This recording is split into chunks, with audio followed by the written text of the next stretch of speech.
Madame, monsieur, bonjour. Merci de commencer votre journée en direct sur TV Finance et merci surtout de terminer cette semaine auprès de toute l'actualité des marchés, des bourses du monde entier bien sûr, des grandes et des petites entreprises. Regardez le programme qui vous attend aujourd'hui.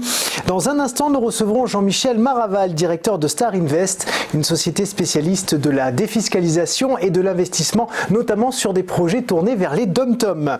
L'ouverture de la Bourse de Paris, vous le savez, ce sera forcément aux environs de 9h. On analysera tout ça avec Jean-Bernard Paya, développeur et trader algorithmique. Et puis nous vous proposerons, comme chaque vendredi, notre traditionnel point stratégique hebdomadaire avec Eric Galliègue, président de Valcant Expertise. Il va notamment vous parler du CAC 40 qui continue de grimper, de l'économie allemande à l'arrêt et puis de la croissance chinoise qui marque clairement le pas ces dernières semaines. Et puis on terminera auprès d'un acteur du changement en termes de prise de conscience écologique. Il s'appelle Nicolas Hulgad, il dirige VDN Group et il développe actuellement des projets éoliens, solaires et hydrogène sur tout le territoire. Il va vous expliquer tout ça à la fin de l'émission. Mais juste avant, voici les 3 informations à retenir ce matin avec ce bras de fer, un de plus, entre la Grande-Bretagne et l'Union européenne. Pour bien comprendre, il faut savoir que le 1er décembre prochain, la nouvelle Commission européenne présidée par Ursula von der Leyen va prendre ses fonctions et les traités exigent qu'elle soit composée d'un commissaire par État membre, ça semble logique, donc en tout de 28 représentants. Or, vous le savez, la Grande-Bretagne va quitter la zone euro le 31 janvier prochain et des élections législatives vont avoir lieu le 12 décembre. Du coup, Londres a annoncé qu'elle ne nommerait pas de représentants à l'occasion de la prise de fonction de la nouvelle commission, ce qui a déclenché la colère de Bruxelles. Hier après-midi, une procédure juridique a été ouverte contre le Royaume-Uni pour violation de ses obligations prévues par les traités européens. Londres a jusqu'au 22 novembre pour répondre, à savoir néanmoins que la nouvelle commission pourra prendre ses fonctions, même s'il manque un commissaire européen britannique. L'action Total est à surveiller de près ce matin, puisqu'hier soir, les députés ont adopté un amendement au projet de loi de finances 2020 qui devrait profiter au groupe pétrolier français.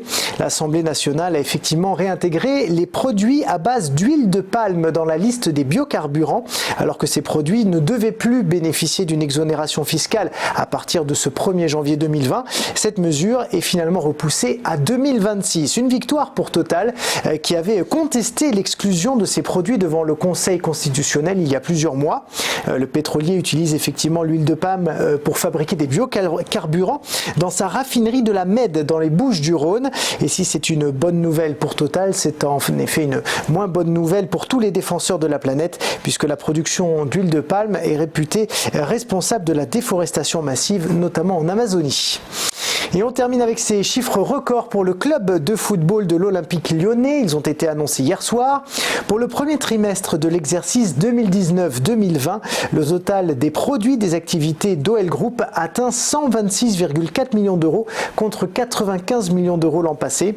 Des résultats portés par une augmentation des revenus liés à la billetterie, plus 14%, par l'augmentation aussi des partenariats publicités, plus 11%, mais ce sont surtout la création d'événements, plus 281%, et puis les bénéfices liés au transfert de différents joueurs de stature internationale, comme le joueur de l'équipe de France Nabil Fekir, ça représente plus 81%, qui sont donc les grands moteurs de cette croissance.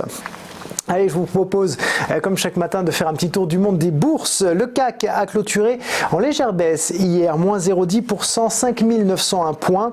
Le Dow Jones est stable, moins 0,01%. Côté Nasdaq, c'est à peu près pareil, moins 0,04%. En Allemagne, le DAX perd 0,38%, moins 0,29%. Ça, c'est pour l'Eurostoxx 50.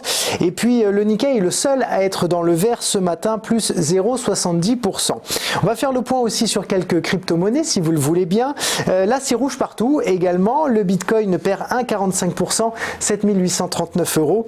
Moins 1,59%, ça c'est pour l'Ethereum qui se fixe à 167 euros. Et puis le Maker est en chute de 5,21% à 561 euros. Voilà pour l'actualité des marchés. On revient dans un instant.